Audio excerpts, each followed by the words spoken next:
तो मैं तो अरे घोड़ा रोज का मीणा विधानसभा में ले जन बता दूंगा कि देख लो ये घोड़ा को है कि गाय को है। घोड़ा के बीजेपी के नेताओं पे चुल्लू भर पानी में डूब मरो।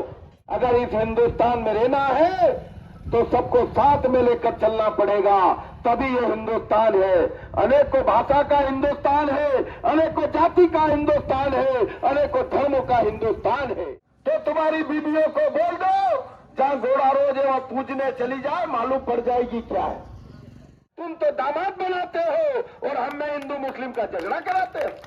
इस दल में इकट्ठे हो जाओ। अगर अंग्रेजों से मुकाबला कर सकते हो तो इस दल में इकट्ठे हो जाओ। और नतीजा आज आप देख रहे होंगे। बीजेपी के लोग भी कहते हैं कि कांग्रेस का छोटा से छोटा कार्यकर्ता भी काम कराना जानता है। तो ये हमारे दल की विशेषता है और अंग्रेजों को हमने बताया। आज ये स्थिति है कि हमारे देश में सरकारें और अधिकारी चुनाव नहीं करा देना चाहते।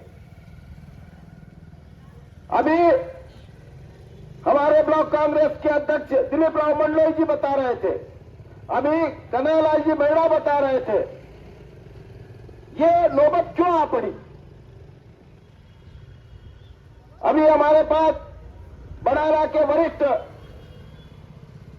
मोहनलाल जी सेक्रेटरी साहब ने जीवन भर मेहनत करी और कमलेश भाई अगर बोल दे कि थमी काई रोया आखी जिंदगी भर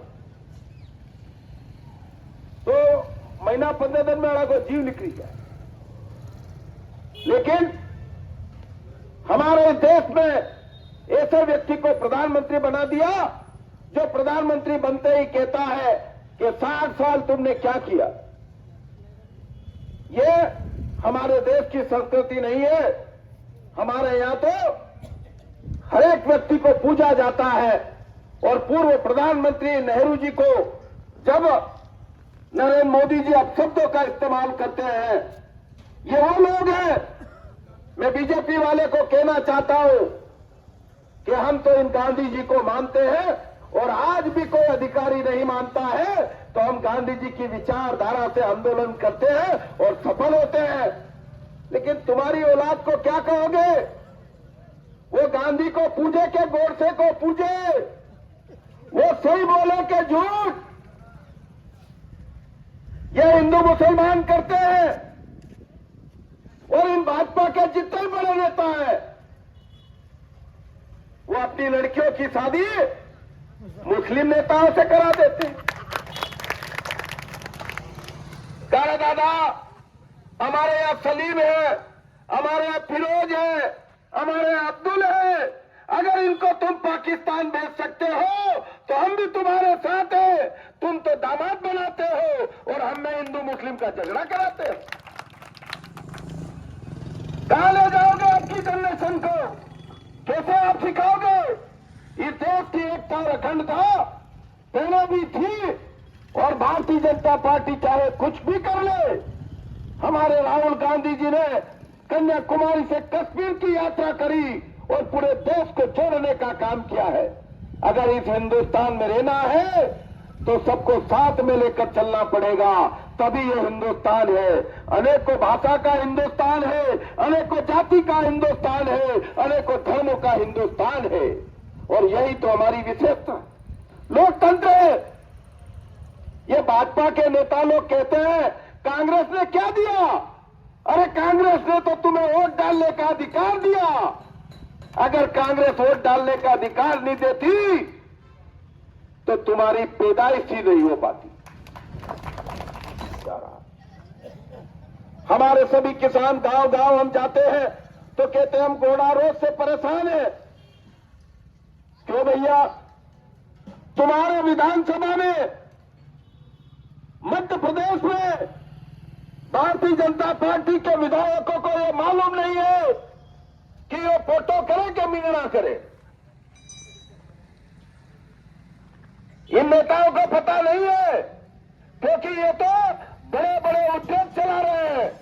जब तक कोई किसान का बेटा विधानसभा में नहीं जाएगा और जिस दिन हमारे जैसा आदमी चला गया तो मैं तो अरे घोड़ा रोज का मीणा विधानसभा में ले जन बता दूंगा कि देख लो ये घोड़ा को है कि गाय को है। और अगर तुम इसे नील गाय कहते हो तो तुम्हारे बच्चों को इसका दूध पिलाओ, हमारे खेतों से बाहर करो इसको। अगर आपको लग रहा है कि ये गौ माता है तो तुम्हारी बीबियों को बोल दो जहां घोड़ा रोज है वहां पूजने चली जाए, मालूम पड़ जाएगी क्या है। ये विडंबना हमारे देश की और आज इन स्थितियों से हमको लड़ना पड़ेगा। अगर आप लोग एक नहीं हुए तो पूरा देश बिक रहा है। मैं बीजेपी के एक एक नेता को कह रहा हूं, तुम्हारी संतान को नौकरी क्यों नहीं मिल रही? दिग्विजय सिंह जी की सरकार थी, दिग्विजय सिंह जी की सोच थी कि गांव का बेटा, दिग्विजय सिंह जी मुख्यमंत्री थे तब से हम मिलते हैं। एक बार उन्होंने कहा था कि मैं चाहता हूं कि गांव का बेटा गांव में मास्टर बने, गांव का बेटा गांव में पटवारी बने, गांव का बेटा गांव में डॉक्टर बने।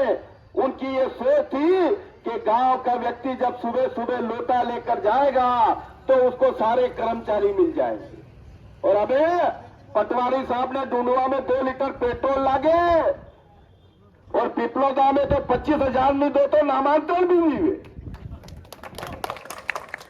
मेरे यहाँ के एसडीएम साहब को 15 बार सूची बना के दे दी। अभी एक आया ना कब अपना वो बालू सिंह रो रहा है, उसके खेत पे जाने का रास्ता 2 महीने से बंद है, उसके गाय और बैलगाड़ी खेत पर है, लेकिन ये अधिकारी बिना पैसे से तो आवाज आती ही नहीं है क्योंकि जमाना हो गया, मोबाइल बिना पैसे से रिचार्ज नहीं होता। अब तो एमपीबी में भी रिचार्ज डलवाना पड़ेगा। जब तक इन अधिकारियों को रिचार्ज नहीं डलता है तब तक किसान की कोई नहीं सुनता। अब हमारे एसडीएम साहब उठते हैं तो उनको रोज किसी का मकान दिखता है, उनको रोज ट्रैक्टर की ट्राली दिखती है। मेरे को तो आश्चर्य होता है जावरा के बीजेपी के नेताओं पे, चुल्लू पर पानी में डूब मरो।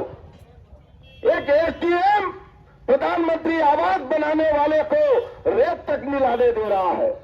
एक एसडीएम मकान बनाने की बात करने के बजाय हमारे गरीबों के आसियाने तोड़ रहा है।